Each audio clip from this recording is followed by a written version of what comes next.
Hello बच्चों। तो बच्चों, ये चैप्टर नंबर 1 क्लास 12 का इलेक्ट्रिक चार्जेस एंड फील्ड का वीडियो नंबर 7। बच्चों, ऑलरेडी हमने प्रीवियस वीडियो में क्या पढ़ा था? Electric dipole. इलेक्ट्रिक डाइपोल क्या होता था बच्चों? इलेक्ट्रिक डाइपोल क्या होता था? दो सेम चार्जेस, सेम मैग्नीट्यूड के चार्जेस अपोजिट नेचर के, अगर कोई डिस्टेंस से सेपरेटेड है तो हम उसको क्या बोलते थे? Electric dipole. और इसका इंपॉर्टेंस क्या होता था बच्चों? मॉलिक्यूल्स में, है ना, एटम्स में जनरली, राइट? वो हमने सब देखा था। उसकी वजह से हमने डाइपोल की वजह से बच्चा इलेक्ट्रिक फील्ड निकाली थी। कहां पे निकाली थी? एक्सियल एक्सिस पे निकाली थी। याद कराओ, थोड़ा सा प्रीवियस वीडियो याद कराऊं। तो ये माइनस क्यू था, ये प्लस क्यू था, इनके बीच का बच्चों जो डिस्टेंस था वो कितना था? 2a था, है ना। सेंटर से a इस तरफ और a इस तरफ। फिर हमने यहां पर इलेक्ट्रिक फील्ड निकाली थी, याद करो, एक्सियल एक्सिस पे। फिर हमने यहां पर इलेक्ट्रिक फील्ड निकाली थी और फिर कहीं भी पॉइंट पे निकाली थी। यहां पर बच्चा कितनी आई थी? 2kp/r³। जो r क्या होता था? सेंटर से डिस्टेंस। सारे डिस्टेंस कहां से लेते थे? सेंटर से। यहां पर बच्चों कितनी आई थी? इस तरफ आई थी डायरेक्शन, और कितनी आई थी? kp/r³, याद है। और यहां पर कितनी आई थी? kp/r³। अगर ये पॉइंट किसी एंगल थीटा पे था तो √3 cos square theta plus 1। Remember? हाँ सर, सब याद है, अच्छे से पढ़ लिया था पुराना वीडियो। और अगर ना देखा हो तो पहले ये देखना, नहीं तो कुछ समझ नहीं आएगा। ठीक है?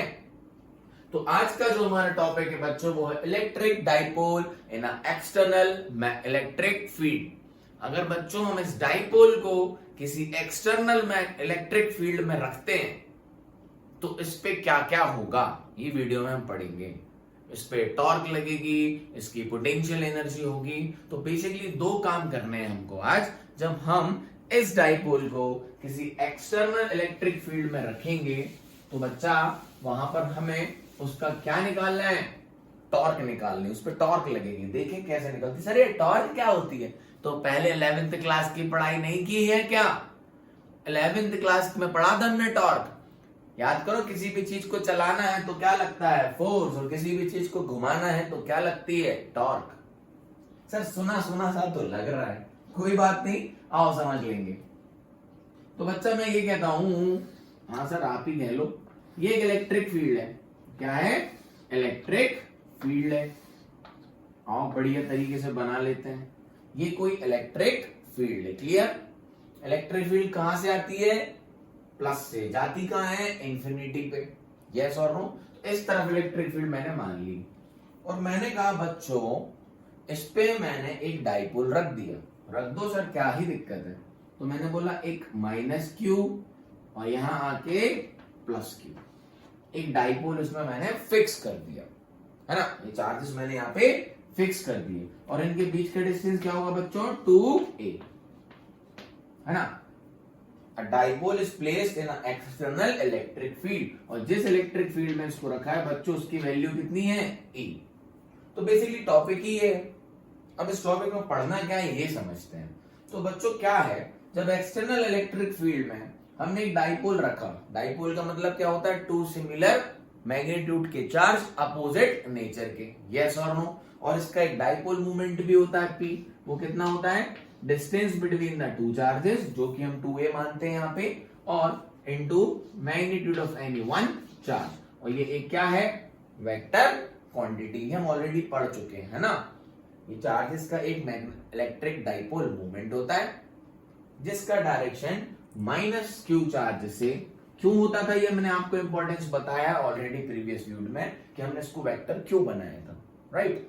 और वो मेन इंपॉर्टेंस यहीं पर है अभी। और इसका डायरेक्शन कहां से कहां होता है? माइनस क्यू से प्लस क्यू की तरफ। मतलब ये डाइपोल मूवमेंट जो P है इस तरफ लेना है इसका डायरेक्शन। क्लियरिटी है? ठीक। तो बच्चों जब मैंने एक डाइपोल को किसी एक्सटर्नल इलेक्ट्रिक फील्ड में रखा तो इस तरीके से रखा था। यस और नो?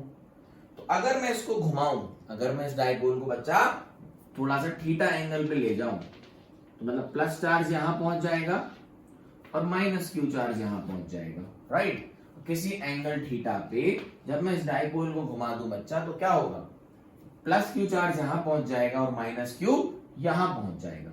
अब क्या होगा, तो बच्चों देखो हमें पता है कि प्लस चार्ज पे फोर्स इलेक्ट्रिक फील्ड के डायरेक्शन में लगता है। जब भी कोई चार्ज किसी इलेक्ट्रिक फील्ड में रखा हो तो उस पर क्या लगता है, फोर्स, जिसकी वैल्यू कितनी होती थी, E into Q. Second third video याद है? हाँ सर याद है।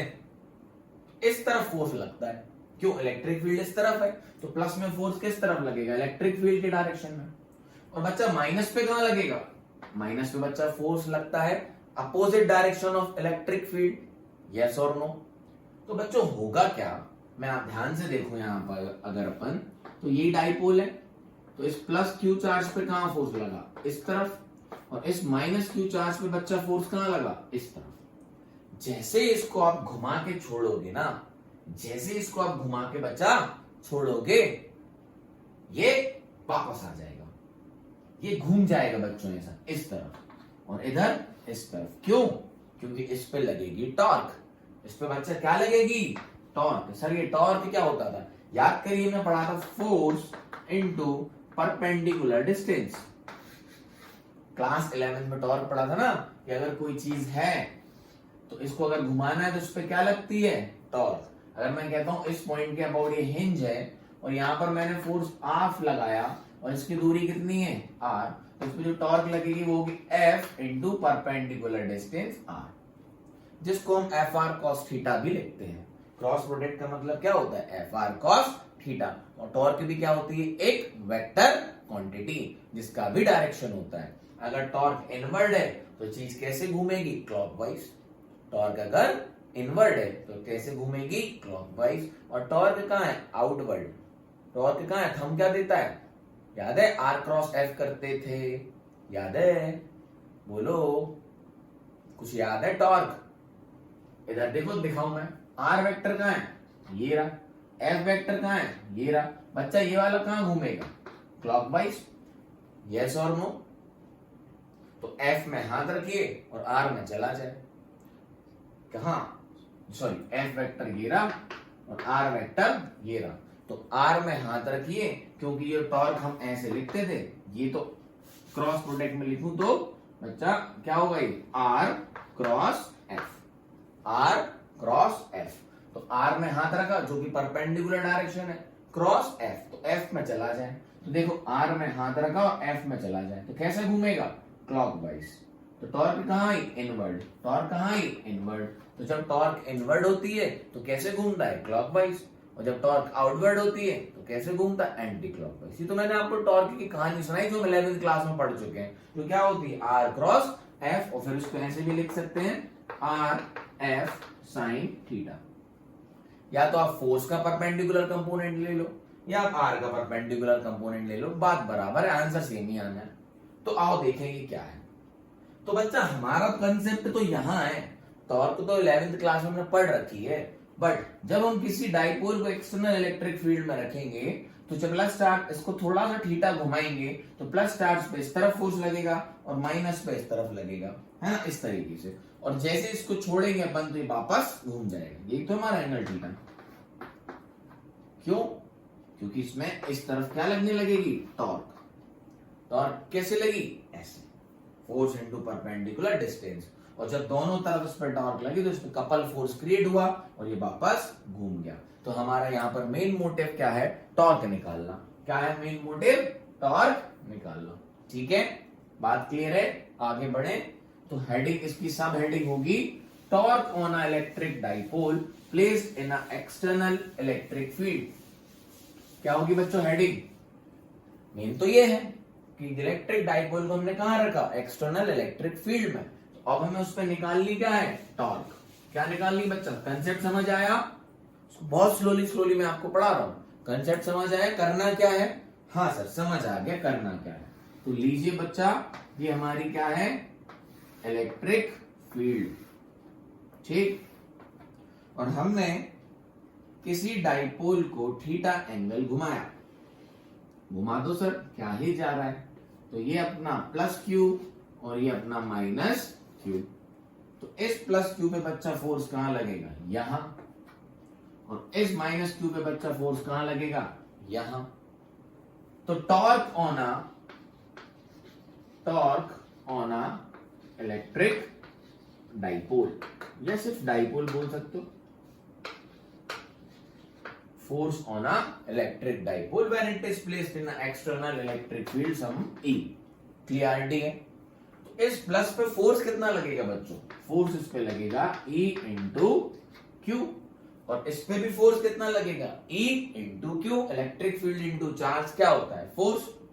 अच्छा, तो बच्चा इस पे टॉर्क कितनी लगनी है, टॉर्क लगनी है force into perpendicular distance, force into perpendicular distance. ठीक, तो बच्चा फोर्स ये रहा, और इस फोर्स का परपेंडिकुलर डिस्टेंस क्या है, ये वाला। या तो बच्चों आप इस फोर्स का परपेंडिकुलर कंपोनेंट ले लो तो भी कोई फर्क नहीं पड़ेगा, या तो इस डिस्टेंस का परपेंडिकुलर कंपोनेंट ले लो, है ना। हम टॉर्क निकालते कैसे, फोर्स इंटू, और जहां जिस पॉइंट पे वो फोर्स लग रहा है, जिस पॉइंट के अबाउट, वहां से उसका परपेंडिकुलर डिस्टेंस। समझ में आया? तो ये है इसका परपेंडिकुलर डिस्टेंस। क्लियरिटी है? अरे यस और नो? तो ये बच्चा डिस्टेंस कितना है, ए, और ये भी डिस्टेंस कितना है, ए। अपन ने घुमाया कितना, थीटा, घुमाया कितना, थीटा। तो ये डिस्टेंस कितना हो जाएगा बच्चों, ए साइन थीटा। यस और नो? यस और नो? तो यहां से बच्चों जो टॉर्क निकल के आई, वो निकल के आई force F into A sine theta, force F into A sine theta. Clarity है? बोलो यस और नो? डन। ये डिस्टेंस ए है ना बच्चा, और ये परपेंडिकुलर डिस्टेंस कहां से हो जाएगा, जहां पर फोर्स लगता है उस पॉइंट से परपेंडिकुलर डिस्टेंस। तो उस पॉइंट से परपेंडिकुलर डिस्टेंस क्या हो गया, साइन थीटा क्या होता है, परपेंडिकुलर अपॉन हाइपोटेन्यूज। तो ये होगी ए साइन थीटा। और एफ की वैल्यू कितनी है बच्चों, एफ की वैल्यू है ई इंटू क्यू, तो ये होगा E into Q into A sine theta. ये टॉर्क आ गई किसकी वजह से, इस चार्ज क्यू की वजह से, प्लस क्यू की वजह से। यस और नो? तो मैंने इसको नाम दे दिया टाउ वन, है ना। इसका दूसरा तरीका भी, कोई रॉकेट साइंस नहीं है। मैं कहता हूं इस फोर्स का कंपोनेंट ले लो, ये प्लस क्यू, ये माइनस क्यू, फोर्स यहां लग रहा है, तो इस फोर्स का परपेंडिकुलर कंपोनेंट क्या होगा बच्चा, ये थीटा है। समझ में आया? ये इसका परपेंडिकुलर कंपोनेंट होगा। तो बच्चा ये भी क्या होगा, थीटा। अगर ये थीटा है तो ये भी होगा क्या, थीटा। और एफ जो लग रहा था उसका ये कंपोनेंट क्या हो जाएगा, एफ साइन थीटा। तो एफ साइन थीटा इंटू ये कितना है, ए। अब ये दोनों देखो परपेंडिकुलर आ गए ना, तो ऐसे भी कर सकते हैं, ये हमने 11th क्लास में सब सीखा है। तो एफ साइन थीटा इंटू ए, तो आना तो वही है। सिमिलरली टाउ टू मतलब टॉर्क टू, किसकी वजह से, माइनस क्यू की वजह से। इस पे भी कितनी लगी, इसका भी डिस्टेंस यही है, कितना, ए साइन थीटा। फोर्स इस पे भी कितना लगेगा, ए इंटू क्यू। बट इसका टॉर्क का सेंस कहां होगा, ये, और इसके टॉर्क का सेंस कहां होगा, ये दोनों टॉर्क कैसी है, सेम डायरेक्शन में है। जैसे फोर्स जब सेम डायरेक्शन में होता है तो डायरेक्ट ऐड हो जाता है, 2 + 2 4। अपोजिट डायरेक्शन में होता है तो माइनस हो जाता है, 2 - 2 0, अगर सेम हो तो, है ना। ऐसे सिमिलरली यहां पर ये टाउ वन ये रही और टाउ टू ये रही, और टाउ टू की वैल्यू भी कितनी होगी, जितनी टाउ वन की है, E into Q A sine theta. अरे यस और नो? डन है बच्चा।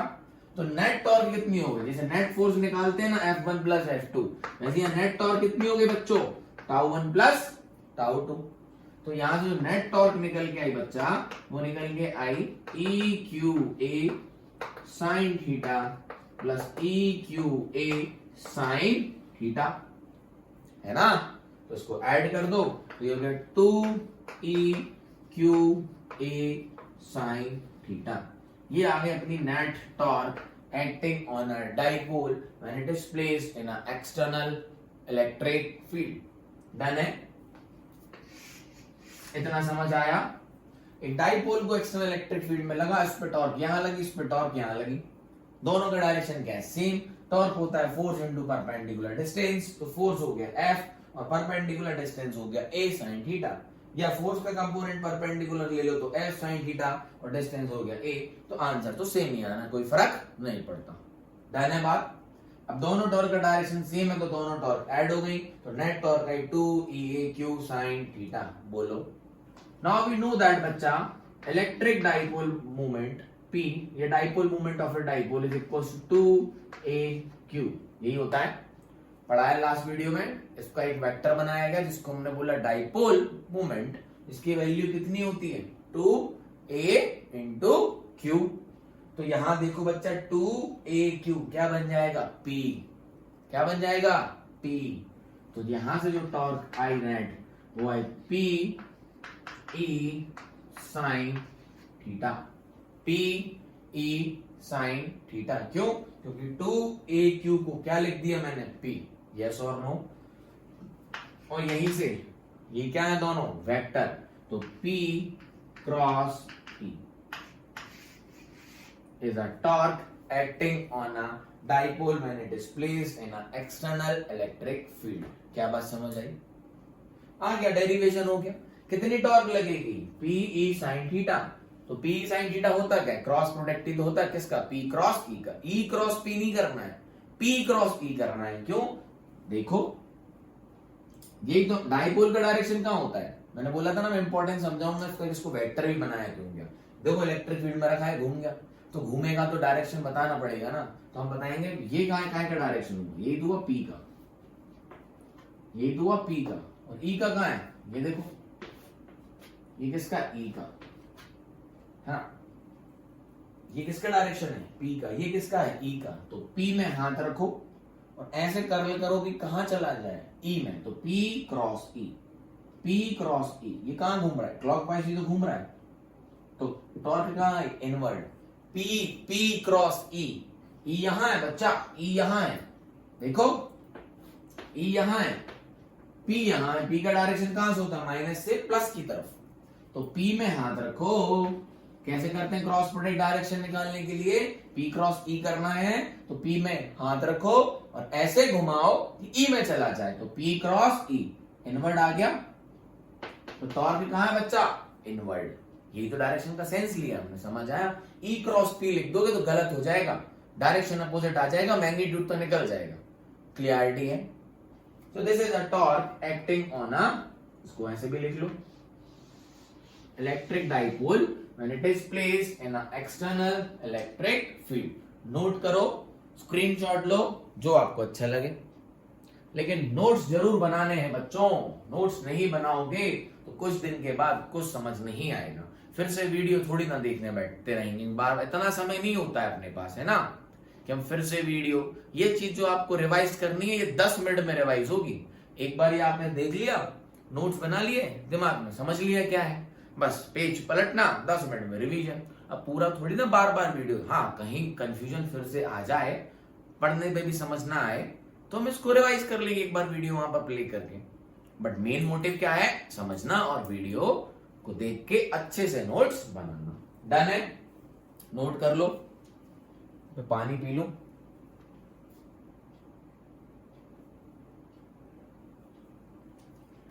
हाँ, सर ने पानी पी लिया है, सर हो चुके हैं चार्ज। डन है? आगे बढ़े, चलिए।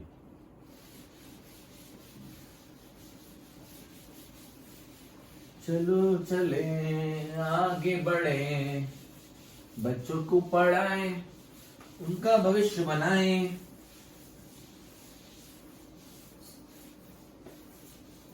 बच्चों आओ मिलके पढ़ते हैं, आइए।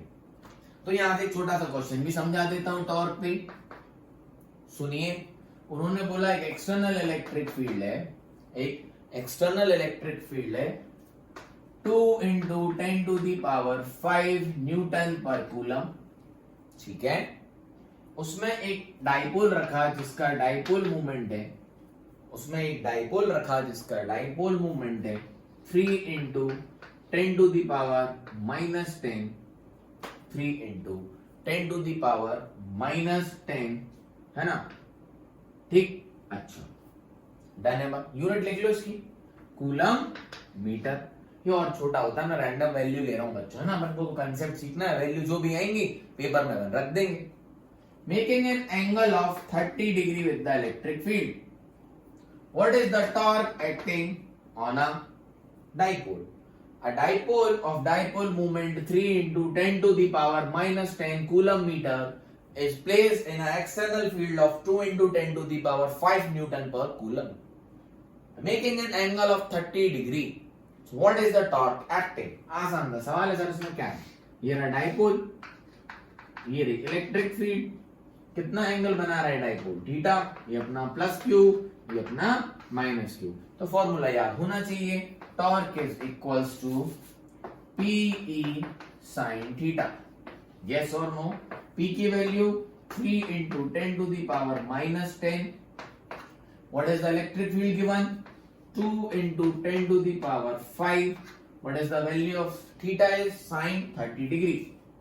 तो बच्चा sin 30 डिग्री की वैल्यू यहां लिख देता हूं, कितनी होती है? 1/2। ये तो याद होंगी आपको और होना भी चाहिए, नहीं तो क्वेश्चंस नहीं बनेंगे। तो sin 30 की वैल्यू यहां रखेंगे 1/2। 2 से 2 कैंसिल, 5 से -5 चले गए, मतलब है ना, -5 बचा, तो आ गया 3 into 10 to the power -5 newton metre. Torque की यूनिट क्या होती है? Newton metre. ये लो, क्या ही दिक्कत है? डन है बात, बोलो यस और नो? डन, समझ आया? मिटा दे? हाँ सर, ओके फाइन।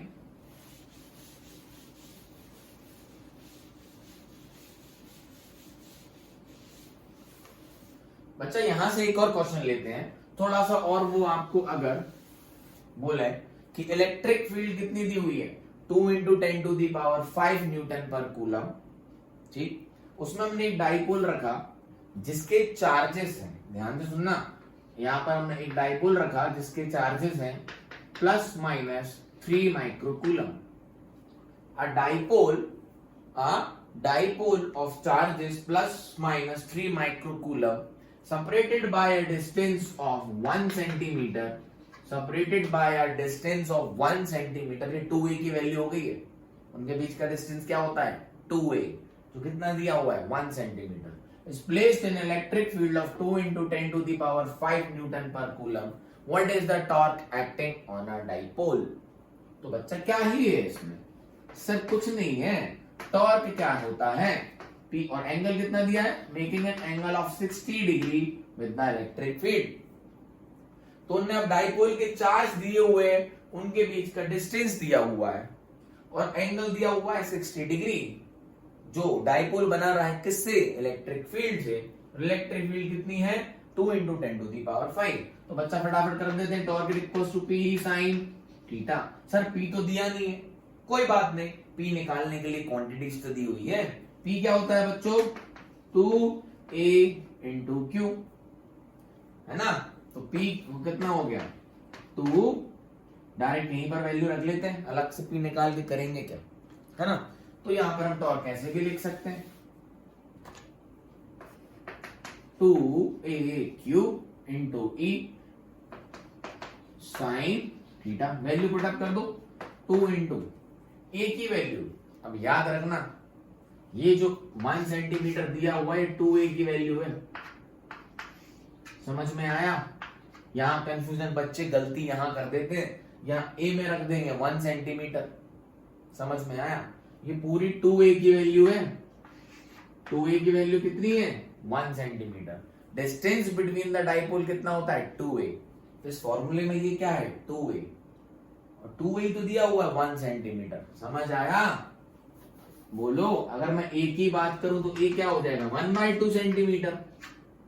अरे नहीं आया सर, समझ आ गया, ये गलती मत कर देना, 2 into फिर से a मत कर देना, a सेंटर से डिस्टेंस होता है और ये r आपको डिस्टेंस बिटवीन द चार्जेस दिया हुआ है, ये दिया हुआ है 1 सेंटीमीटर, तो a कितना हो जाएगा? 1/2, और मैं बोलूं 2a कितना हो जाएगा? 1। क्लियरिटी है? तो इस 2a को हम क्या लिखेंगे? 1। किसमें दिया हुआ है? सेंटीमीटर में, तो डिवाइड बाय 100, समझ आया बच्चों? यहां से आप ए निकाल लो, ए हो जाएगा 1/2, तो 2 इंटू 1/2 होना तो 1 ही है, तो 2a की वैल्यू दी हुई है सीधी सीधी, क्या क्या दी हुई है? 1। समझ में आया? और आपको नहीं है तो आप ऐसे ही कर लो। हाँ पता है बच्चे कई कई तो कंफ्यूज हो जाते इतनी सी चीज में, अरे नहीं सर मैं सब आता है, आप कंफ्यूज कर रहे हो बेटा, मैं क्लियरिटी करा रहा हूं। 2 इंटू सेंटर से डिस्टेंस होता तो a की वैल्यू कितनी हो गई?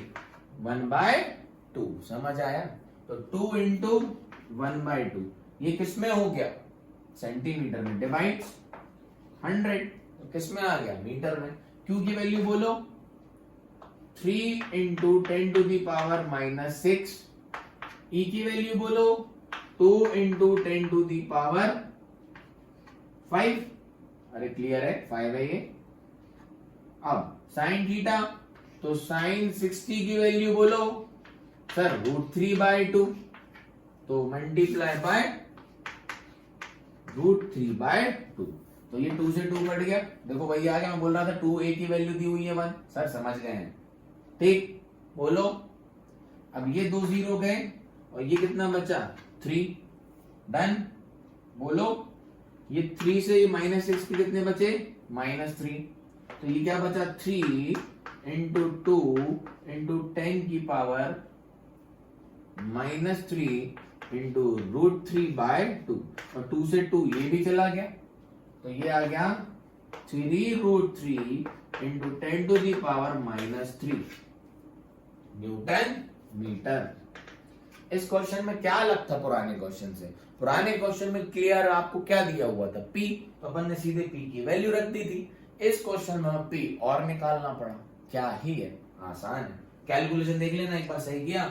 2/1/2 100 से डिवाइड किया, मीटर में आ गया, और a की वैल्यू दी है 1/2, क्योंकि r दिया था 1, तो ये हो गया 1/2, 2 कैंसिल, 3 इंटू 10⁻⁻6, माइक्रो का मतलब क्या होता है? 10⁻⁻6। e की वैल्यू 2 इंटू 10⁵, साइन 60 की वैल्यू √3/2, तो 0 0 गए, ये 3 बचे, 3 से ये गया तो -3 बचे, -6 था, है ना, तो -3 बचा, 2 से 2 चला गया, ठीक, 3 इंटू 10⁻⁻3 √3, ठीक है। कैलकुलेशन एक बार आप देख लेना, वैसे तो सही किया है, कोई बात नहीं, गलती हो सकती है, वन शॉट वीडियो बन रहा है, गलती से कोई उधर उधर कटिंग फटिंग कर दी हो। क्लियरिटी है? डन है? तो इस तरीके के क्वेश्चन पूछे जा सकते हैं, torque on a dipole when it is placed in external electric field. Derivation भी क्लियर है? हाँ सर। क्वेश्चंस भी क्लियर है? Yes sir. आगे बढ़ते हैं।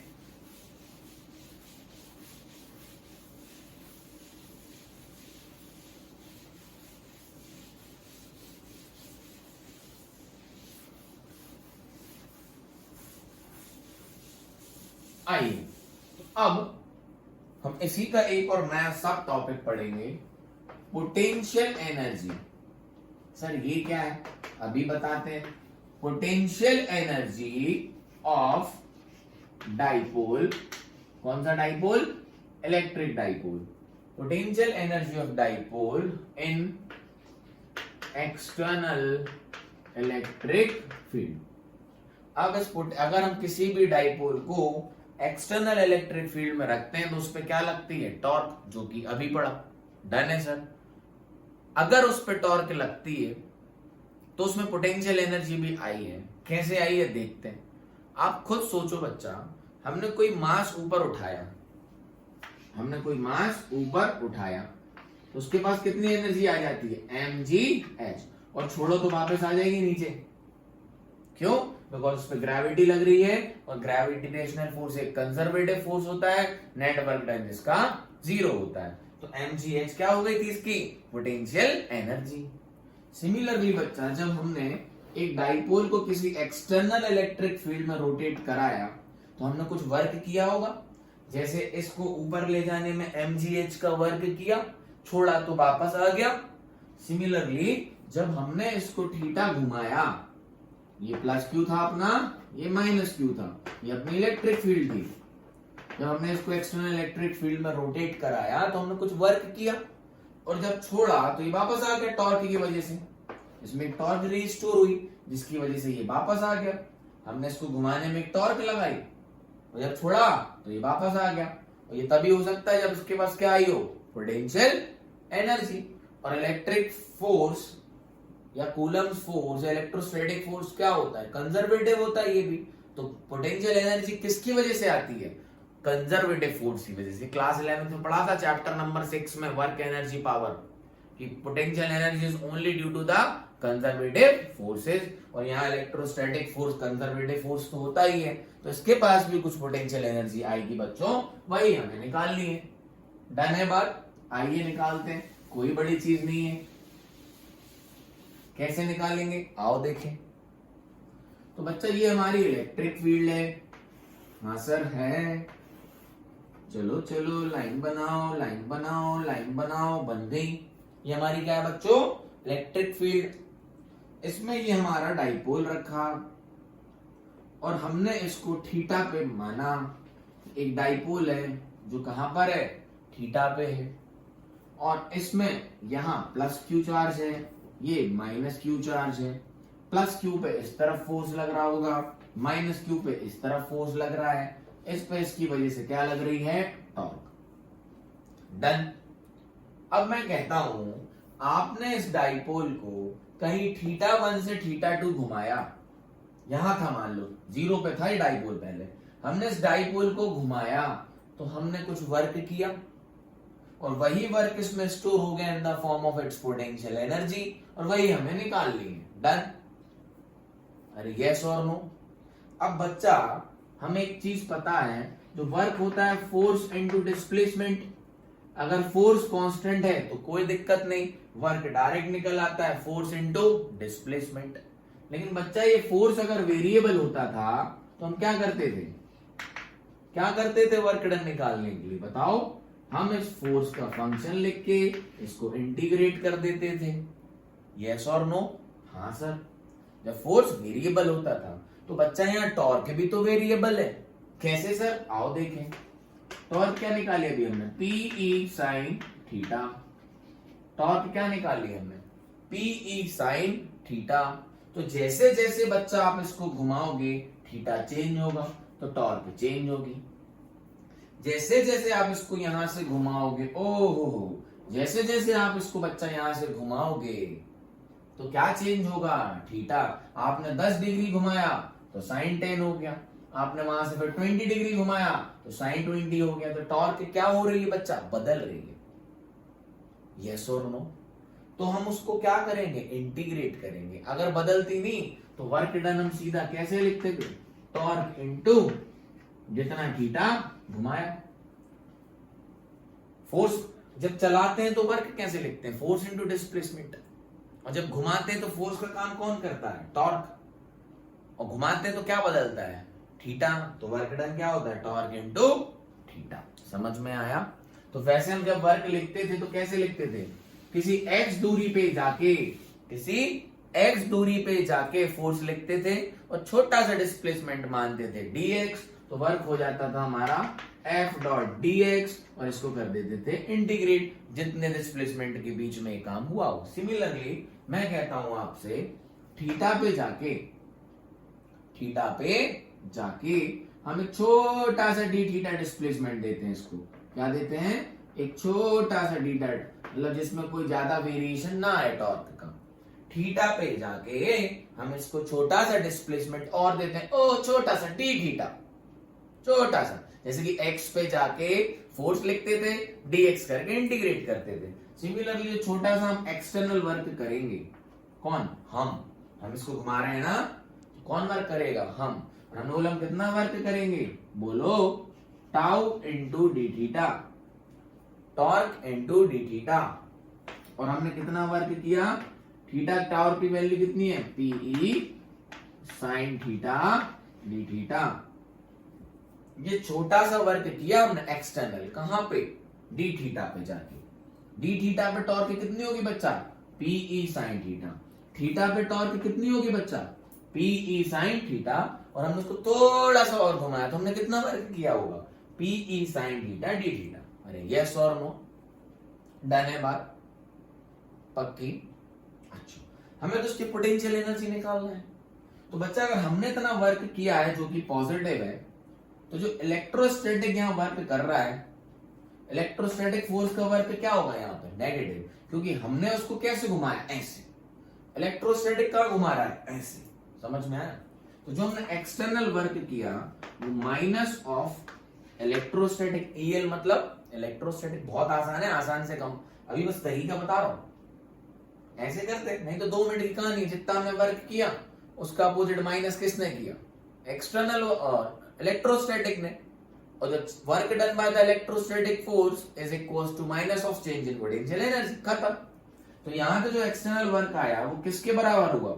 Minus of electrostatic. तो जो हमारा इलेक्ट्रोस्टैटिक वर्क डन हुआ, मतलब work done by the conservative force. यहाँ कंजर्वेटिव कौन है?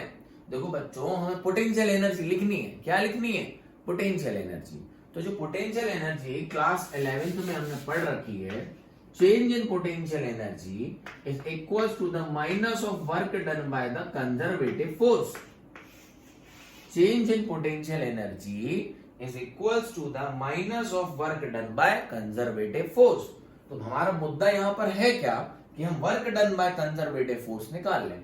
तो जो हमने वर्क किया एक्सटर्नल वो कितना है? P sine theta D theta. और हमने तो वर्क किया पॉजिटिव, इस तरफ दिया ना मैं डी थीटा। हमने कहां लिया डी थीटा? इस तरफ, इस तरफ। जो इलेक्ट्रोस्टैटिक का फोर्स कहां है? इस तरफ। समझ में आया? इसलिए work external equal to minus of work done by electrostatic force. तो जो हमारा कंजर्वेटिव फोर्स है इलेक्ट्रोस्टैटिक, उसके कारण वर्क कितना आ गया? Minus of PE sine theta D theta. क्यों? वर्क डन एक्सटर्नल कितना है? P sine theta D theta. और ये इसके माइनस के बराबर होता है तो माइनस यहां लगा देंगे इसमें। अरे ये इलेक्ट्रोस्टैटिक वर्क चाहिए ना कंजर्वेटिव, तो एक्सटर्नल हमारा कितना है? P sine theta D theta. तो ये कितना हो जाएगा? इसमें माइनस का मल्टीप्लाई कर दो, बस डन हो गया। एक बार और एक्सप्लेन कर दूंगा मैं, डेरिवेशन देख लो। तो now the change in potential energy is equals to minus of work done by conservative force. ठीक। और हमने बोला हमने इसको θ1 से θ2 घुमाया, θ1 से कहीं θ2 घुमाया, तो कितना वर्क हुआ? तो change in potential energy U2 minus U1, change क्या हुआ? U2 minus U1 integration of minus PE, और माइनस ऊपर लग जाएगा कि minus of work done by conservative force, तो minus PE sine theta D theta. Yes और नो? नीचे कर देता हूं माइनस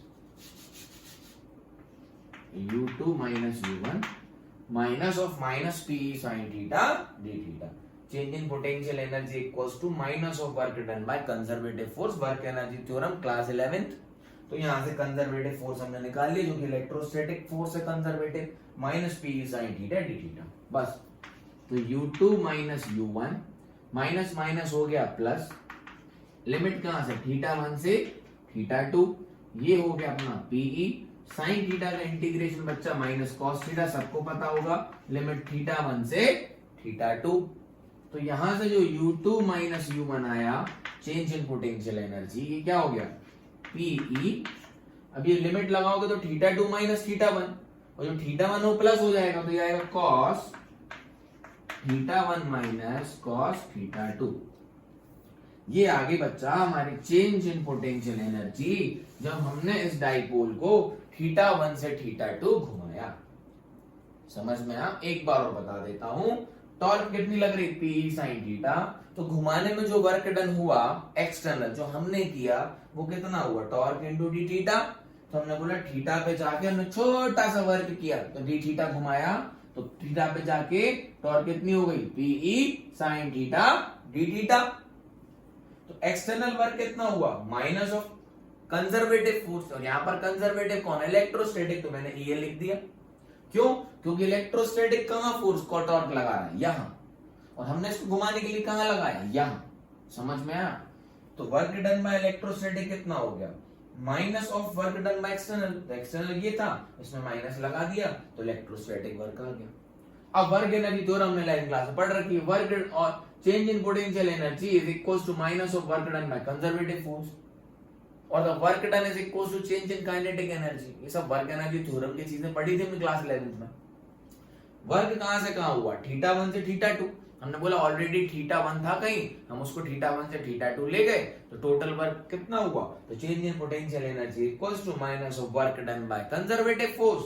बस माइनस बाहर है ही, कंजर्वेटिव फोर्स यहां ले गए, P कांस्टेंट है, माइनस माइनस प्लस हो गया, साइन थीटा का integration minus cos theta, theta 1 से थीटा 2। अब minus cos theta 2 minus minus हो जाएगा, upper limit minus lower limit, ये तो करना आता ही होगा। तो minus cos theta 2 minus minus plus cos theta 1, तो कॉस थीटा 1 मैंने आगे लिख दिया, तो कॉस थीटा 2 पीछे लिख दिया, तो P cos theta 1 minus cos theta 2। Done है। इसको थोड़ा और एलाबोरेट करना है मुझे, ये क्लियरिटी है आपको, नोट कर लो, नोट कर लो। डन है, आगे बढ़े। हाँ सर, इसको मैं मिटा रहा हूं अब, है ना, डायग्राम को जरूरत भी नहीं है अब।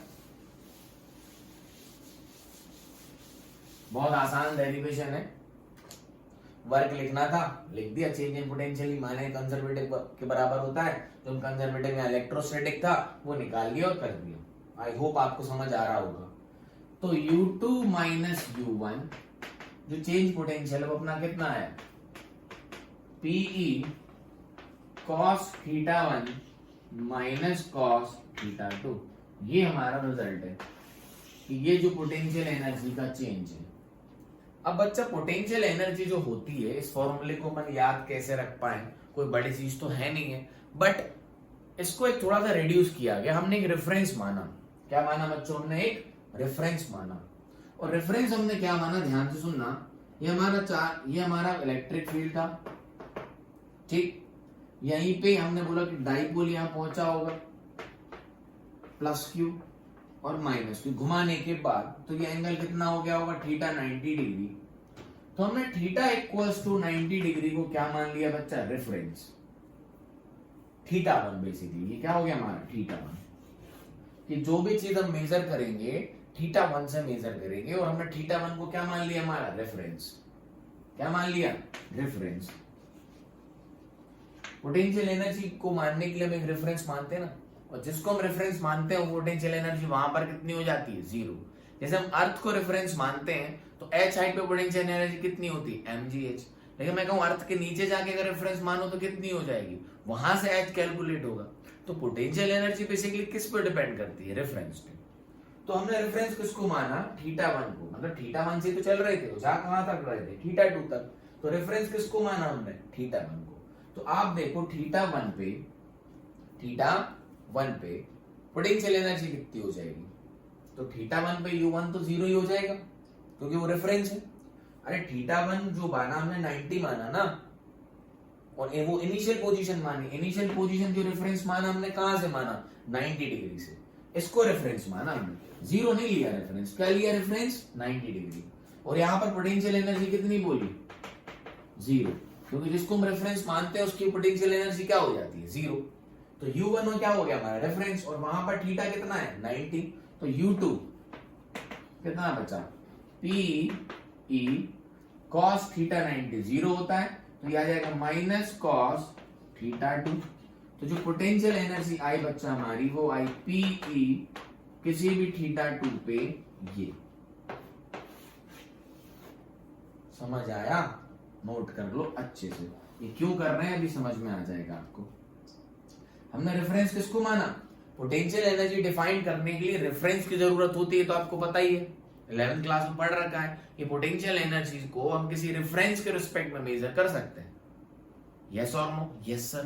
तो हमने रेफरेंस किसको माना बच्चा, हमने रेफरेंस इसको माना 90 डिग्री को। नो प्लस 90 डिग्री पे जो पोटेंशियल एनर्जी है वो कितनी है, जीरो हो गई। तो हमने cos थीटा 1 को क्या रख दिया, 90। तो पोटेंशियल एनर्जी वहां कितनी मानी, रेफरेंस U1 यही हो गया ना हमारा। U2 माइनस U1 क्या है, फाइनल माइनस इनिशियल। और इनिशियल जो रेफरेंस हमने कहां से माना, 90 से, तो ये हो गया अपना जीरो। तो जो पोटेंशियल एनर्जी आई U वो आई PE cos थीटा 2।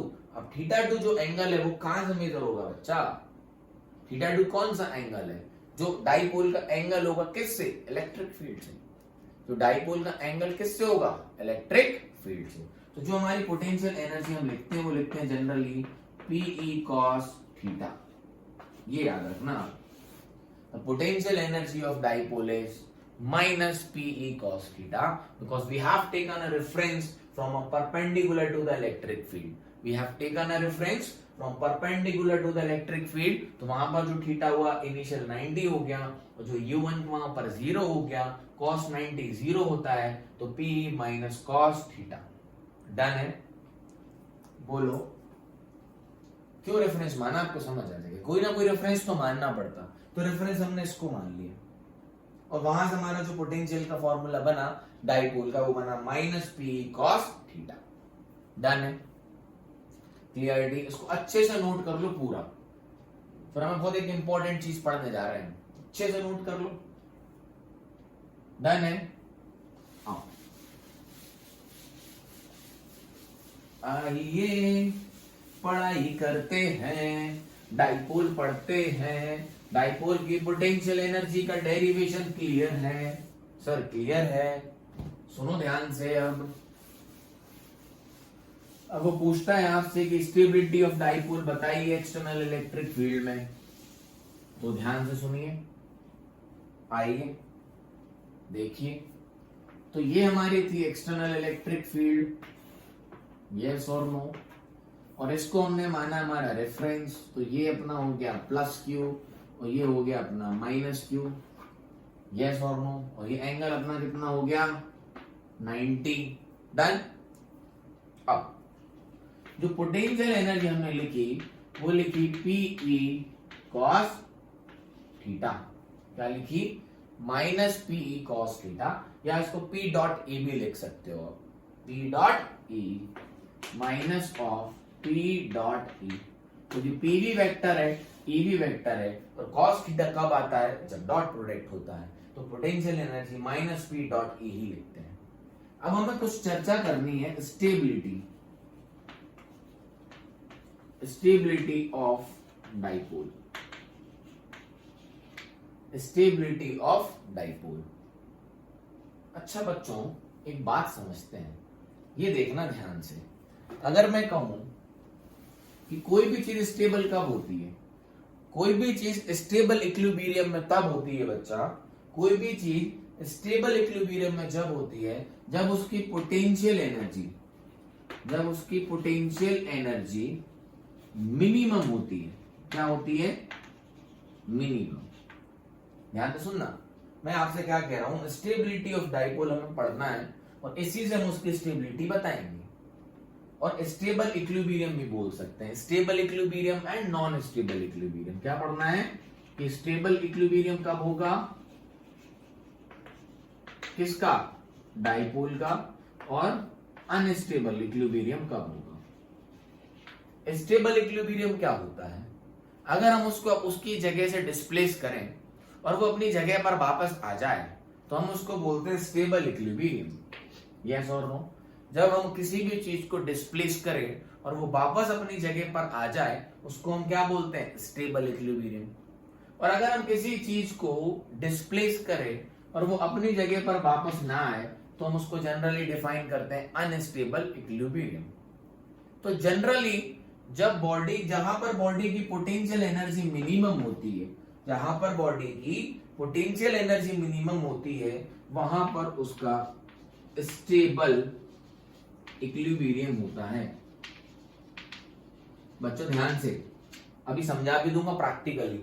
जहां पर किसी भी चीज की पोटेंशियल एनर्जी मिनिमम होती है वो स्टेबल इक्विलिब्रियम होता है। यस और नो? और जहां पोटेंशियल एनर्जी मैक्सिमम होती है, कहां होती है? मैक्सिमम होती है, तो वो अनस्टेबल इक्विलिब्रियम होता है। क्या होता है? अनस्टेबल इक्विलिब्रियम होता है। स्टेबल और अनस्टेबल इक्विलिब्रियम पढ़ना हमें किसका? किसका? डाइपोल का। और एक और जनरल चीज हमें पता है कि स्टेबल इक्विलिब्रियम क्या होता है। अगर हम किसी भी बॉडी को डिस्प्लेस करें और वो अपनी जगह पर वापस आ जाए तो मतलब वो स्टेबल इक्विलिब्रियम पे है। और अगर किसी भी चीज को आप डिस्प्लेस करो और वो वापस अपनी जगह पर ना आए तो वो अनस्टेबल इक्विलिब्रियम होता है बच्चा। यस और नो? Yes sir. और फिर उसके लिए बताने के लिए एक और चीज है हमारे पास कि जब पोटेंशियल एनर्जी मिनिमम हो तो स्टेबल इक्विलिब्रियम होता है, और जब पोटेंशियल एनर्जी मैक्सिमम हो तो अनस्टेबल इक्विलिब्रियम होता है। ये नोट कर लो, बहुत इंपॉर्टेंट है, कहीं भी काम आता है, ऐसा नहीं कि इसी डाइपोल के लिए काम आएगा। ये हमने क्लास 11 में पढ़ा है ये सब, है ना? हाँ सर पढ़ा तो है, याद कुछ भी नहीं है। तो भैया इंपॉर्टेंस होता है हर चीज का, इसलिए कहते हैं कि क्लास 11 में अगर वीक हो जाओगे तो 12th समझना मुश्किल हो जाती है। बोलते होंगे आपके सब टीचर्स स्कूल में, कोचिंग्स में, जहां भी आप ऑफलाइन क्लासेस में पढ़ते होगे, है ना? हाँ सर बोलते तो सब है, लेकिन पढ़ना थोड़ी ना है। सब मुंह माया है सर, कोई मुंह माया नहीं। अब ध्यान से सुनो। तो पोटेंशियल एनर्जी का फॉर्मूला क्या है अपना? आओ अब आपको मैं स्टेबल इक्विलिब्रियम बताएं, देखो फटाफट। तो U is equals to minus PE cos theta. U is equals to minus PE cos theta. मैं कहता हूं थीटा इक्वल टू 90 रखिए। क्या रखिए? Theta equal to 90। तो वो तो हमारा रेफरेंस हो गया। पोटेंशियल एनर्जी कितनी हो गई? 0। समझ आ गया कि हमने फॉर्मूला कैसे लाया? फॉर्मूले का डेरिवेशन अभी आपके पास था, तो ये तो हमारा रेफरेंस हो गया कि पोटेंशियल एनर्जी कितनी है? 0। और जहां पोटेंशियल एनर्जी 0 होती है उसको हम रेफरेंस मान लेते हैं, और रेफरेंस हमने 90 को तो मान ही रखा है। ये थीटा क्या है? अब ये थीटा P और E के बीच का एंगल है, angle between P and E, angle between P and E। तो P जब परपेंडिकुलर रहता है डाइपोल, जब डाइपोल क्या रहता है? परपेंडिकुलर इलेक्ट्रिक फील्ड के, तो एंगल कितना होता है? 90। तो cos 90 कितना हो गया? 0। तो एनर्जी कितनी हो गई? 0। तो ये तो हो गया कौन सा पॉइंट? रेफरेंस। यस और नो? अब मैं आपसे कहता हूं थीटा इक्वल टू 0 रखिए, थीटा इक्वल टू 0 रखिए। तो U is equal to minus PE। क्यों? बिकॉज cos 0 की वैल्यू होती है 1। थीटा इक्वल टू 0 रखिए, तो cos 0 की वैल्यू कितनी होती है? 1। तो हमारी पोटेंशियल एनर्जी आई माइनस PE, माइनस PE। अच्छा एक और चीज देखो, फिर इसको मैं आपको समझाता हूं। अब आप जरा थीटा इक्वल टू 180 रखिए, तो cos 180 की वैल्यू बच्चा कितनी होती है? सबको पता है सर, -1 होती है। तो जब इसमें वैल्यू रखोगे cos -1, तो आपकी पोटेंशियल एनर्जी आएगी P इंटू E। हाँ की ना? हाँ सर समझ आ गया। और हम ये भी समझ में आ गया कि आपने जो पहले कहानी बताई है वो यही तो है। आप देखो पोटेंशियल एनर्जी 0 है तो रेफरेंस हो गया। Potential energy theta equal to 0 है, और यहां पर मिनिमम पोटेंशियल एनर्जी कौन सी है? Minus PE। अरे 0 तो 0 है, उससे कम क्या होता है? माइनस। जो भी P और E का मल्टीप्लाई आएगा उसमें माइनस है, और ये क्या है? प्लस। तो यही तो है मिनिमम इन सब का, मिनिमम पोटेंशियल एनर्जी। और ये क्या है? मैक्सिमम है सर। ये क्या है? मैक्सिमम पोटेंशियल एनर्जी है सर। इसको प्रैक्टिकली भी समझा रहा हूं मैं, भी टेंशन मत लेना। ये तो अपन जनरली जो लॉ बनाए गए हैं प्रैक्टिकल के साथ। जब पोटेंशियल एनर्जी मिनिमम हुई तो ये क्या हो गया? Stable equilibrium. ये कौन सा इक्विलिब्रियम हो गया बच्चा? स्टेबल। और ये कैसा हो गया? Non stable. ये नॉन स्टेबल इक्विलिब्रियम होगा कब? जब थीटा 180 होगा तो ये डाइपोल होगा अनस्टेबल इक्विलिब्रियम में, क्योंकि इसकी पोटेंशियल एनर्जी क्या होगी? मैक्सिमम। और जब थीटा 0 होगा तो पोटेंशियल एनर्जी क्या होगी? मिनिमम। तो कैसा होगा? Stable equilibrium. आओ प्रैक्टिकली समझाते हैं, आओ देखें, ध्यान से सुनना। ये सब चीजें यही प्रैक्टिकल करते हैं। आइए, ये अपनी इलेक्ट्रिक फील्ड, ये अपनी इलेक्ट्रिक फील्ड, अरे यस और नो? ये अपना डाइपोल, ये प्लस और ये माइनस, ठीक। और यहां और सेंटर ले लेते हैं, ये रही इलेक्ट्रिक फील्ड, तो ये रहा इसका सेंटर। अब आप देखो जैसे ही आपने इसको यहां घुमाया, ये आप घुमा रहे हो, ठीक, और छोड़ोगे तो इस पे जो रिस्टोरिंग टॉर्क कौन लगाएगा? इलेक्ट्रोस्टैटिक। इसको कहां ला देगा? वापस। यही तो पढ़ा था अभी। इस पे फोर्स कहां लगेगा? यहां। और इस पे फोर्स कहाँ लगेगा, यहाँ। अरे यस और नो, समझ में आया।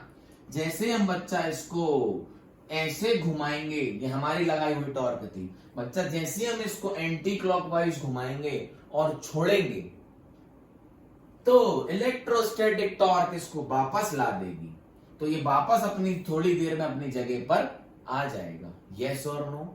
तो ये यही तो बोला था, जब किसी चीज को अपनी जगह से डिस्प्लेस करो और वो अपनी जगह पर आ जाए वापस, तो उसको स्टेबल इक्विलिब्रियम बोलते हैं। तो हमने यहाँ पर वैल्यू भी बताई। मैं आपसे एक और चीज बोला, जब पोटेंशियल एनर्जी मिनिमम हो तो वो स्टेबल इक्विलिब्रियम होता है। तो माइनस पी, यही तो मिनिमम, इससे छोटा क्या हो सकता है, यही तो मिनिमम पोटेंशियल एनर्जी हुई इस डाइपोल की। और एंगल कहाँ है, जीरो। तो अगर जब जीरो पे है, आप घुमा दो वापस ला आ जाएगा, जीरो घुमा दो वापस। सबसे ज्यादा स्टेबल कहाँ होगा, थीटा इक्वल टू जीरो पे। समझ में आया, यस और नो। ठीक है, आओ अब थोड़ी इसकी बात करें। थीटा इक्वल टू 180, समझ आ रहा है बच्चों? हाँ सर, अब समझ में आया ये कहानी क्या है पूरी। ये तो सर, नहीं तो हमें तो बस याद कर रहे थे कि यहाँ स्टेबल होता है, यहाँ अनस्टेबल होता है। याद नहीं करना है बच्चों, समझना है कंसेप्ट। अब थीटा 180 कब होगा, जब बच्चा पूरा डाइपोल घूम के इस तरफ आ जाएगा। मतलब इस तरफ कौन आ जाएगा, प्लस, और इस तरफ कौन आ जाएगा, माइनस। तभी तो ये 180 हुआ घूम के। अरे बेसिकली होता कहाँ है, यहाँ पर प्लस होता है, यहाँ पर माइनस होता है। ये पूरा घूम के यहाँ आ जाए तो थीटा कितना हो जाएगा, 180। अरे यस और नो। अब आप इसको जरा सा घुमाना, लो घुमा दिया, थीटा घुमाया मैंने, तो प्लस यहां पहुंच गया और माइनस यहां पहुंच गया। तो प्लस पे फोर्स कहां लगेगा, यहां, और माइनस पे फोर्स कहां लगेगा, यहां। क्योंकि प्लस पे फोर्स लगता है इलेक्ट्रिक फील्ड की डायरेक्शन में, और माइनस में कहां लगता है, अपोजिट। और इलेक्ट्रिक फील्ड तो ये रही। तो बच्चा ये बाप ऐसा घूम जाएगा, यहां कौन आ जाएगा, प्लस, और यहां कौन आ जाएगा, माइनस। तो क्या ये अपनी जगह पर वापस आया, नहीं, ये तो घूम गया पूरा। पहले हमने घुमाया तो वापस आ गया, घुमाया तो वापस आ गया। तो स्टेबल इक्विलिब्रियम, और वो कहां होता है, मिनिमम पोटेंशियल एनर्जी पे, जहां थीटा कितना है, जीरो। 180 पे थोड़ा सा मूवमेंट दिया, घुमाया, उस पर अप और उस पे एक टॉर्क लगी जो उसको घुमा के इस तरफ ला दिया। ये देखो, समझ में आया। जिस तरफ, जब 180 पे जिस तरफ घुमा रहे हैं उसी तरफ टॉर्क लग रही है, किसकी, इलेक्ट्रोस्टैटिक की। तो घूम के यहां आ गया तो ये अनस्टेबल हो गया। समझ आया, यस और नो। हाँ सर, तो स्टेबिलिटी समझ आ चुकी है। थीटा इक्वल टू 90 पे रेफरेंस होगा जहां पोटेंशियल एनर्जी जीरो है। स्टेबल कहां होगा sir, stable equilibrium theta equal to zero पे होगा। अनस्टेबल कहां होगा सर, थीटा इक्वल टू 180 पे अनस्टेबल होगा। ये सारे पॉइंट्स नोट कर लें, अच्छे से नोट करें। मैं पानी पी लूं? हाँ सर, आप तो पानी पीते रहो।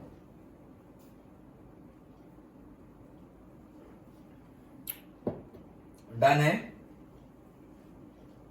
डन है बेटा। सारे वीडियो वन शॉट बनते हैं, नो एडिटिंग, नो नथिंग। शायद कभी लिखने में कहीं मिस्टेक हो जाए तो देख लिया करो। आप थोड़ा बहुत करेक्शन तो कर सकते हो, कहीं रूट लगाना भूले। पुराने वीडियो में वेलोसिटी का स्क्वायर आया था तो हमने डायरेक्ट वेलोसिटी की वैल्यू रख दी, वो उसको अंडर रूट नहीं कर पाया स्क्वायर हटा के, ध्यान नहीं दे पाते हैं, है ना, चलता रहता है। ठीक है, मिटा दें? हाँ सर।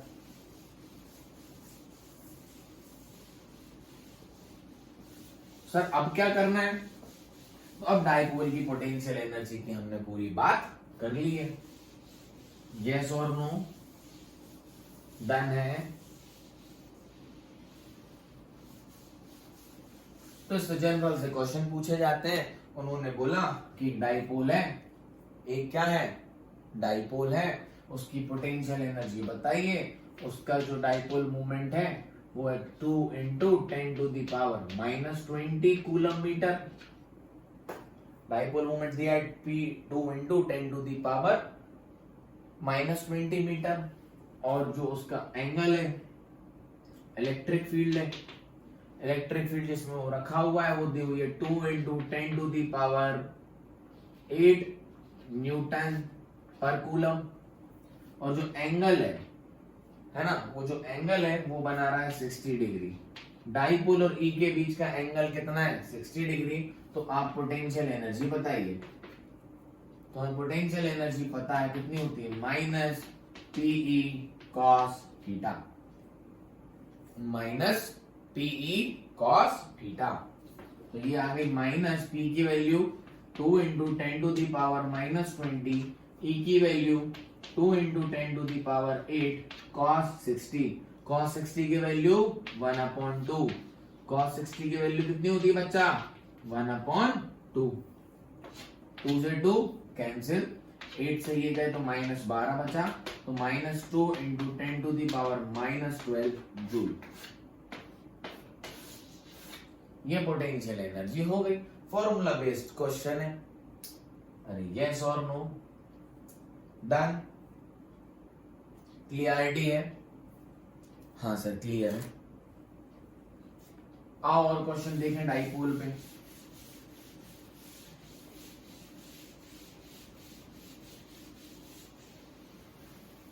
उन्होंने बोला एक डाइपोल है, क्या है, एक डाइपोल है जिसमें 30 न्यूटन मीटर का टॉर्क लग रहा है। वो ज्यादा नहीं हो गया, ले लो वैल्यू क्या है जा रहा है।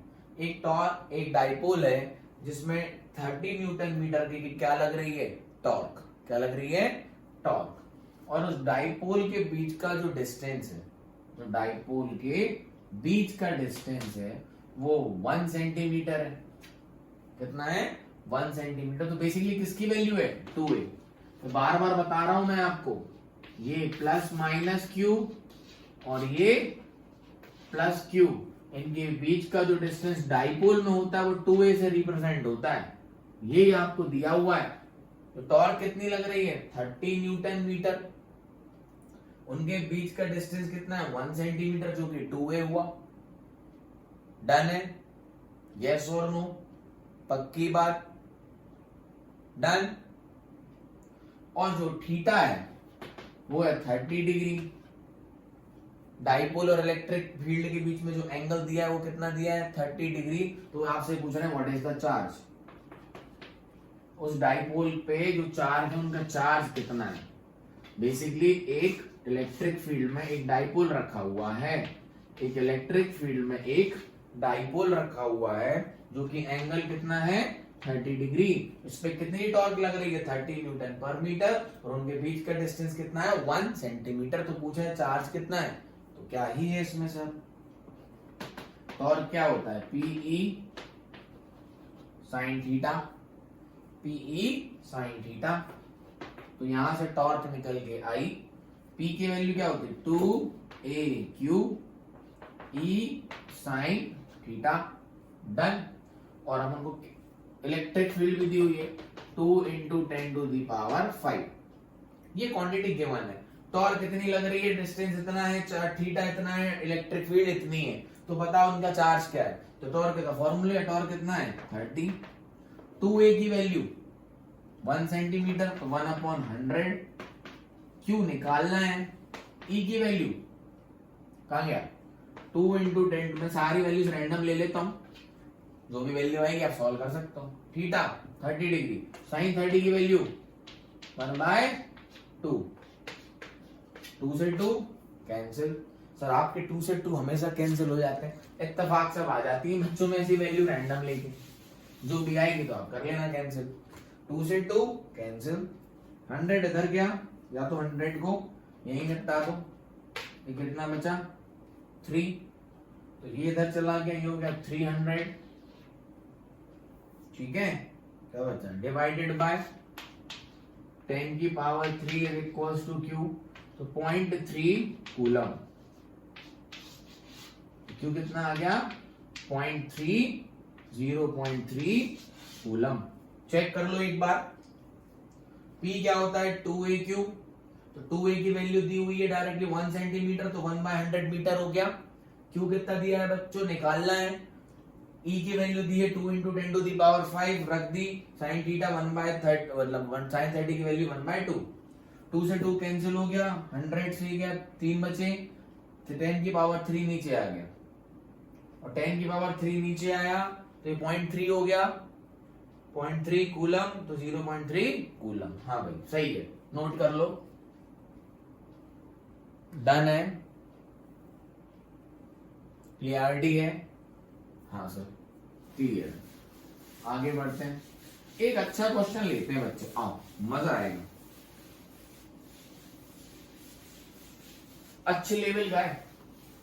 देखो उन्होंने बोला एक डाइपोल है, एक डाइपोल है जो एक्सटर्नल इलेक्ट्रिक फील्ड में रखा है। ध्यान से सुनना, नीट में और जेईई मेंस में आया हुआ सवाल है, बोर्ड में भी पूछा जा सकता है, कोई बड़ी बात नहीं है। उनने बोला इसमें एक कोई डाइपोल रखा हुआ है, ठीक, plus Q minus Q, electric field कितनी है E, इसका जो डाइपोल मूवमेंट है बच्चा वो है P। ध्यान से सुनना, electric dipole of dipole movement P is placed in an external electric field E, ठीक, if it is displaced by some angle, small angle theta, if it is displaced by very small angle theta, then what is its time period? The moment of inertia about the center of a dipole is I।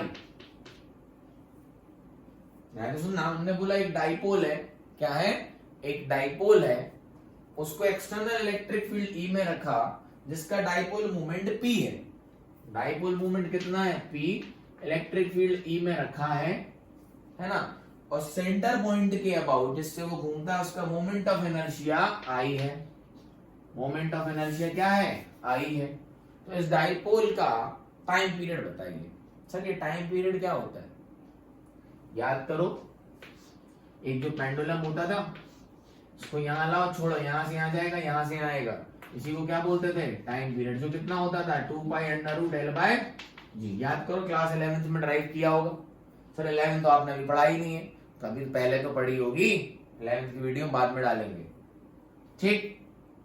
तो बच्चा सोचो, ये plus Q यहाँ गया, ये minus Q यहाँ गया, जैसे ही छोड़ोगे तो वापस आएगा, तो इसमें कोई एनर्जी स्टोर हो जाती है, जिसकी वजह से थोड़ी देर क्या करता रहेगा, SHM, थोड़ी देर क्या करता रहेगा, ऑसिलेशन, और धीरे धीरे आके यहाँ रुक जाएगा। जैसे पेंडुलम यहाँ खींचा छोड़ा, टू टू टू टू टू टू टू टू, धीरे धीरे रुक गया। ऐसे इसको छोड़ोगे तो टॉर्क यहाँ लगा रहा है, इस पे टॉर्क यहाँ लगेगी तो धीरे धीरे टॉ टॉ टॉ टॉ रुक जाएगा। तो इसका क्या होगा, एक टाइम पीरियड। डन है, बोलो हाँ सर। तो बच्चा इस पर जो टॉर्क लगेगी वो होगी क्या, PE sin theta. PE sin theta भी निकाला है, अब हम टाइम पीरियड निकाल रहे हैं, तो इसमें लगने वाली टॉर्क होगी PE sin थीटा। और if theta is very very small, theta is very very small, so we can write sin theta as theta. थीटा को हमने बहुत छोटा माना, तो sin थीटा को क्या लिख सकते हैं, थीटा।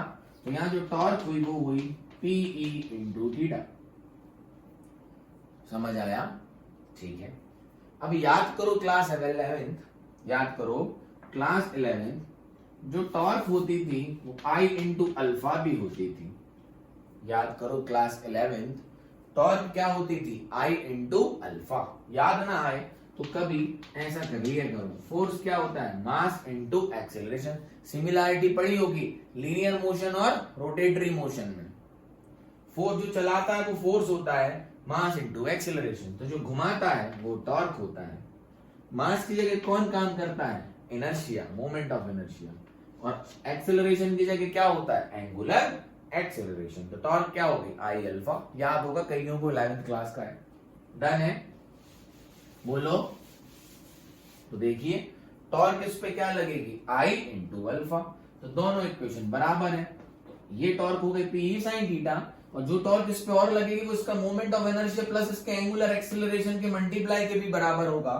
तो I alpha is equal to PE into theta. अब समझ में आया। तो यहां से एंगुलर एक्सेलरेशन क्या हो गया, PE into theta upon I. समझ आया, यस और नो। तो यहां जो एंगुलर एक्सेलरेशन हुआ alpha is equal to P theta upon I. अरे हाँ की ना, देखो यहां से जो हमारा अल्फा आया वो कितना आया, PE इंटू थीटा अपॉन आई। अब एक और चीज सुनना बेटा, हमने किस डायरेक्शन में फोर्स को घुमाया, इस तरफ, तो इसमें जो ये रीस्टोरिंग टॉर्क लगी वो कहां लगी, इस तरफ, तो ये होगा क्या, माइनस।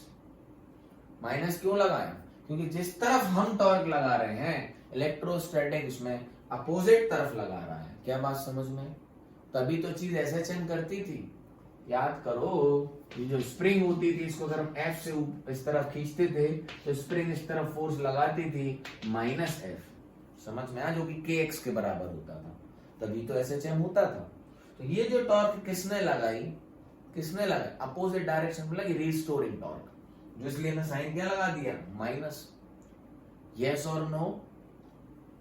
तो जो एंगुलर एक्सेलरेशन होता था वो होता था माइनस डायरेक्टली प्रोपोर्शनल टू, याद करो या डायरेक्ट ऐसे लिख देता हूं, alpha is equal to minus omega square into theta, minus omega square into theta. SHM की condition of SHM, angular SHM की कंडीशन, लीनियर एसएचएम की क्या होती थी, acceleration is equal to minus omega square into X, याद है, angular linear acceleration spring वाला SHM is equal to minus omega square into X. Similarly angular acceleration कितना होता था, minus omega square into theta, घूमने में थीटा, चलने में एक्स। हाँ सर, just compare it, so omega square is equal to PE upon I, omega square is equal to what, PE upon I, तो ओमेगा कितना हो गया, under root PE upon I, omega क्या हो गया, under root P upon I. खत्म कहानी। देखिए टाइम पीरियड क्या होता है, ओमेगा याद है क्या होता है, angular velocity 2 pi by T, तो टाइम पीरियड क्या हो गया, 2 पाई बाय ओमेगा, तो यहां से ओमेगा की वैल्यू रखेंगे 2 pi under root P by T, तो अगर ये ऊपर चला गया तो आई ऊपर आ जाएगा और पीई नीचे आ जाएगा। ध्यान से देखो, कोई दिक्कत हो तो बताइए सर कैसे बताएं। कुछ नहीं है बेटा, हमने 11th क्लासेस का एसएचएम के से टाइम पीरियड निकाल दिया। आपसे ये पूछा था एक डाइपोल है, एक्सटर्नल इलेक्ट्रिक फील्ड ई में लगा है, सेंटर के अबाउट जब वहां से घूमता है परपेंडिकुलर एक्सिस ये जिसके अबाउट घूमेगा, उसके बाद मोमेंट ऑफ इनर्शिया कितना दिया हुआ है, आई, ठीक, और इसका डाइपोल मूवमेंट कितना है, पी, तो इसका हमें क्या बताइए, टाइम पीरियड। तो हमने कहा टॉर्क कितनी लगेगी, P sine theta, theta is very very small, तो हमने लिख लिया पीई थीटा, तो टॉर्क क्या होती है, आई अल्फा, आई अल्फा बराबर पीई थीटा, तो अल्फा बराबर कितना हो गया, पीई आई बाय थीटा, और जो हमने टॉर्क लगाई उसमें अपोजिट डायरेक्शन में लगती है रीस्टोरिंग टॉर्क, तो साइन क्या आ गया, माइनस, यहाँ माइनस लगा दिया।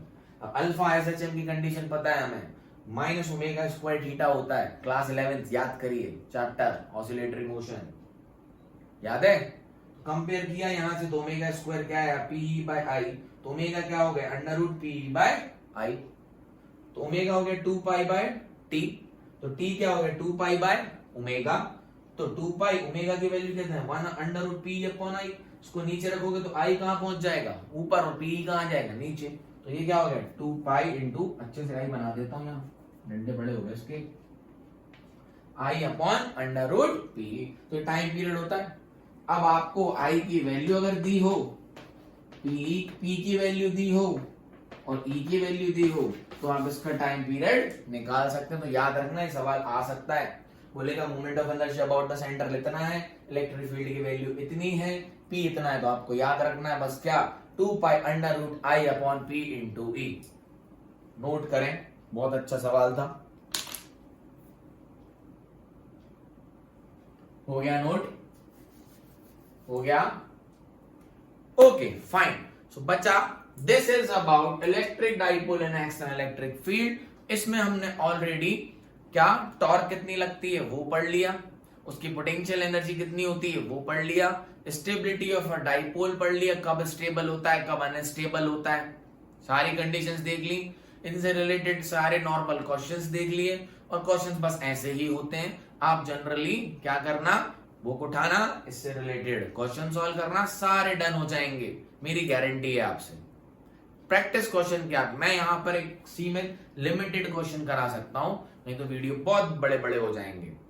और क्वेश्चंस के वीडियो अलग से भी हम डालेंगे, एनसीईआरटी भी सोल्व करवाएंगे एक वीडियो में लास्ट में, उसकी टेंशन मत लेना है। बट जिस कंसेप्ट हमने आपको डिलीवर किए, कंसेप्ट पूरे अच्छे से समझ लेना और तुरंत हाथों हाथ इससे रिलेटेड और खूब सारे क्वेश्चन सॉल्व करना।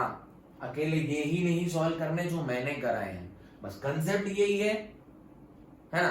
कंसेप्ट रिपीट होता है बच्चा, क्वेश्चन रिपीट नहीं होता। क्या रिपीट होता है? कंसेप्ट। कंसेप्ट पता हो तो कोई भी क्वेश्चन कर सकते हैं। मल्टीप्लीकेशन आता है अगर हमें, किसी भी नंबर का मल्टीप्लाई कर सकते हैं। डिवीजन आता है तो किसी का भी कर सकते हैं। ऐसे अगर हमें कंसेप्ट आता है तो कोई भी सवाल सॉल्व कर सकते हैं, कैसे भी पूछ लो। बस आप ये कभी ये पूछोगे, कभी वो पूछोगे, कभी टाउ पूछोगे, कभी पी पूछोगे, कभी क्यों पूछोगे, यस और नो। हाँ सर सब समझ गए, हम कर लेंगे। तो हमें बस प्रैक्टिस करनी है न्यूमेरिकल्स की, ठीक है। तो नेक्स्ट वीडियो जल्दी आ जाएगा इसका नेक्स्ट, तो वही देखना है। तो have a good day, nice day, tata, bye bye, work hard and 12th में शानदार मार्क्स लेके आने।